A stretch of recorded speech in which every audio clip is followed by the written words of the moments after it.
जय माता जी, जय श्री महाकाल। मां कुलदेवी माता ने मारा नमन करू छू, मारा गुरुओं ने मारा नमन करू छू। आज हर जगह पे जहां जाता हूं मैं, फोन आता है किसी का, बोले गुरुजी हमारे को इस पंडित ने कहा पितृ है, इस पंडित ने बताया, इस महाराज जी ने बताया कि आपको पितृ नड़ते हैं। लेकिन इसीलिए ही मैंने आज पितृ पे वीडियो बनाया है कि पितृ को, अगर पितृ घर में है तो पितृ को पहले कैसे लेकर उसका विधि विधान कराने अपने जो जगह है वहां जाना चाहिए। इसीलिए ही मैंने आज वीडियो बनाया है कि लोग 10-10 बार नारायण बलि कराया है, त्रिपंडी साथ करवा दिया है, लेकिन कोई फायदा नहीं मिलता है।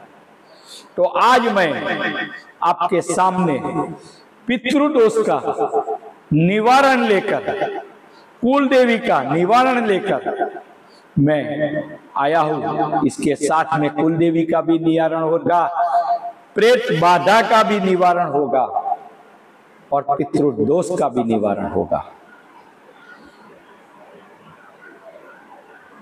लेकिन मुझे ऐसा लगता है कि आप मेरे उपाय तो जान लेते हो, मेरे वीडियो भी देख लेते हो, लेकिन मुझे तो जब आनंद आता है कि आप मेरी चैनल को ज्यादा में ज्यादा ये शेयर करिए पहले तो, और मेरी चैनल को ज्यादा में ज्यादा लाइक करिए और ज्यादा में ज्यादा सब्सक्राइब करिए और ज्यादा में ज्यादा बेल आइकन दबाइए और कई लोगों को बोलिए कि आप दबाइए, ये चैनल को शेयर कीजिए।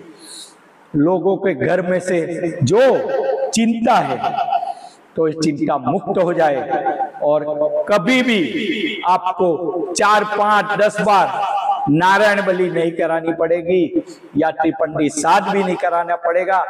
एक ही बार में आपका त्रिपंडी साध भी पूरा हो जाएगा या नारायण बलि भी पूरी हो जाएगी।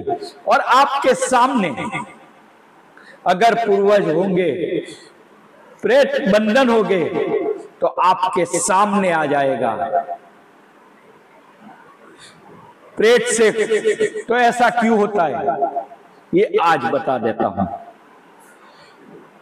मुझे नहीं बताना था, लेकिन आज मैं बताना चाहता हूं कि अगर मेरे भक्तजन ऐसी चिंताओं में डूबे रहे तो मुझे वो पसंद नहीं है, और मुझे पसंद नहीं है तो मेरी मां भगवती को भी पसंद नहीं रहता है कि मेरा भक्त अगर ऐसी कैसी चिंताओं में है। तो मां भगवती की मेरे पर कृपा है। तो आप पहले मेरे को आनंद कराइए मेरी चैनल देखकर कि क्या करना है, आप समझ गए होंगे। तो आप पहले यही पहला काम कर दीजिए। आपको क्या करना है, अगर घर में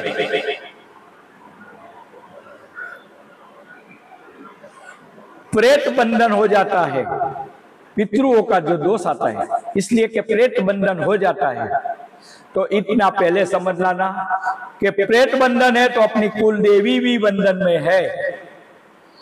अगर कुल देवी बंधन में है तो समझ लेना कि प्रेत बंधन है, दोनों एक साथ साथ में बैठने वाला है।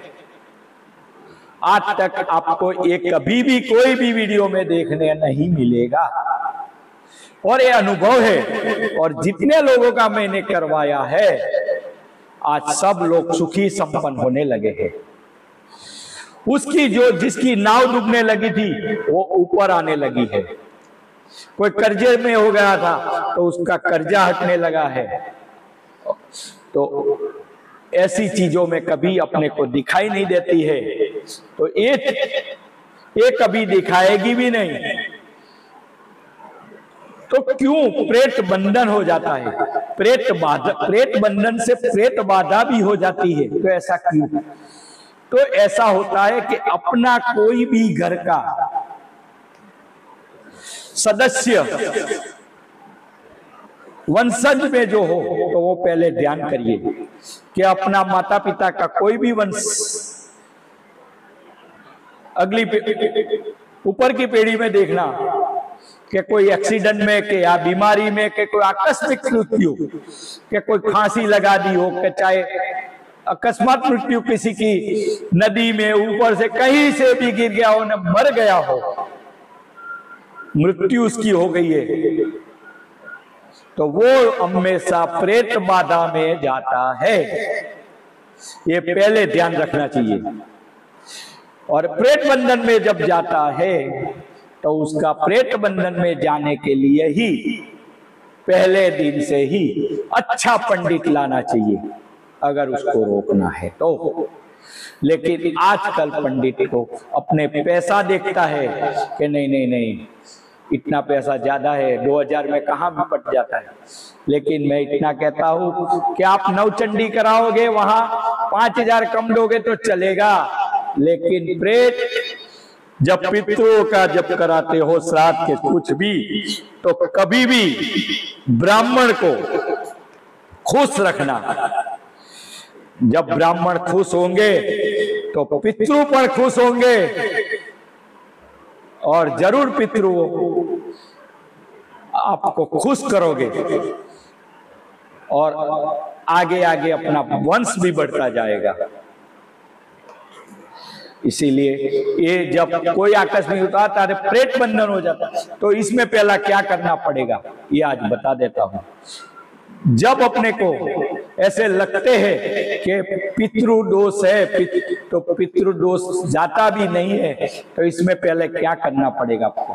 क्योंकि अपना पितृ के ऊपर की जो पीढ़ी का है, जब तक उसका प्रेत बंधन, तो प्रेत बंधन जब तक नहीं खुलेगा, प्रेत बाधा नहीं खुलेगी, तब तक अपना पितृ भी प्रेत में समावेश हो जाता है।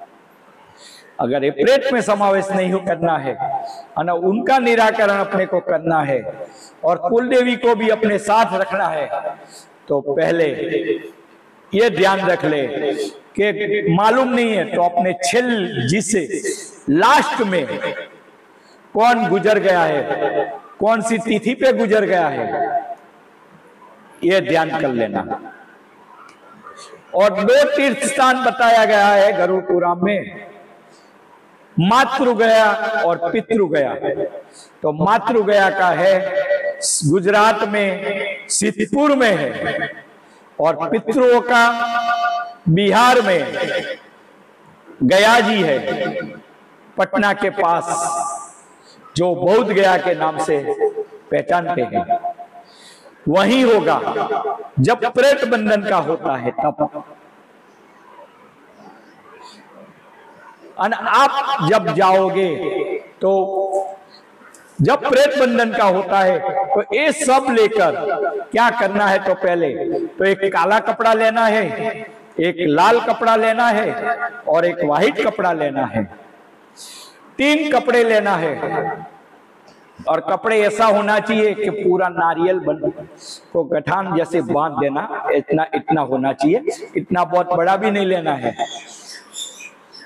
तो इसमें एक सुपारी और 1-1 रुपया, 5-5 रुपया के, 10-10 रुपया के, ऐसा कोई एक सिक्का लेना है अपनी मनपसंद का। और चावल, कोई भी चावल अपने घर से नहीं लाना है, सीधा बाजार से लेकर आना है। इसमें आपके घर के चावल नहीं चलेगा। तो पहले 3 कपड़ा बिछाना है। तो इसमें पहला कपड़ा जो आएगा बीच में, वो व्हाइट कपड़ा डालना है। अपने राइट साइड में काला कपड़ा डालना है, और लेफ्ट साइड में कुल देवी का रखना है। तीनों कपड़े में पहला 3 मुट्ठी, अपनी 3 मुट्ठी उसका चावल रखना है। 3 मुट्ठी चावल एक कपड़े में, व्हाइट कपड़े में रखना है। उसके पर एक नारियल रखना है और एक सिक्का रखना है।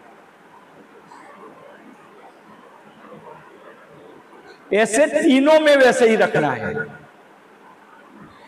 फिर आह्वान करना है और ये भी बोलना है कि हमारी भी गति सुधरे और आपकी भी गति सुधरे। ऐसे करके संकल्प करना है और कहना है कि हम आपको बहुत गया जी में पानी पाना चाहते हैं। ऐसे करके अपने को एक संकल्प करना है, संकल्प करके उसको प्रस्थान करना है, ऐसे करके ले जाना है। लेकिन अगले दिन अपने को आह्वान करके उसको बुलाना है। उसी दिन प्रस्थान करने को बोलना नहीं है, खाली सिर्फ गया जी को आपको पानी पाना के लिए जा रहा। ऐसे दूसरे दिन पर, लेकिन एक काम कौन करेगा? तो ऐसे कोई साधक हो तो आप बुला लेना, वो जल्द काम करेगा। क्योंकि कभी कभी प्रेत ऐसे होते हैं तो पता नहीं चलता है, उसी में ब्राह्मण को तकलीफ होती है और कहीं कहीं रास्ते पे छूट जाता है। क्योंकि मैं जितनी बार गया हूं इतनी बार मुझे पता है कि क्या क्या हुआ है, पर लेकिन छटकते नहीं है, उसकी चौकी लगा देते हैं, इसलिए कहीं भी जा नहीं सकते हैं। तो आप भी ऐसे करके बिहार गया जी में जाइए। वहां प्रेत बाधा का एक कुआं है, वहां प्रेत चला जाता है। कभी भी वो प्रेत बाहर नहीं आता है और अपने घर में अपने को सुख शांति देता है। और कभी भी आपको नारायण बलि की कुछ भी कराने की जरूरत नहीं पड़ती है। तो आप जरूर, न मालूम पड़े न कुछ हो तो आप हमारा संपर्क कर सकते हो। और ज्यादा में ज्यादा ये वीडियो जरूर शेयर करिए। आपको माँ भगवती जरूर आपकी सहायता करेगा और महाकाल आपकी रक्षा करेगा। लेकिन मेरा नंबर भी आप नोट कर लीजिए, 8160238953। तो आप जरूर हमारा संपर्क करिए। जय माता की, जय श्री महाकाल। आशीर्वाद है माँ भगवती का।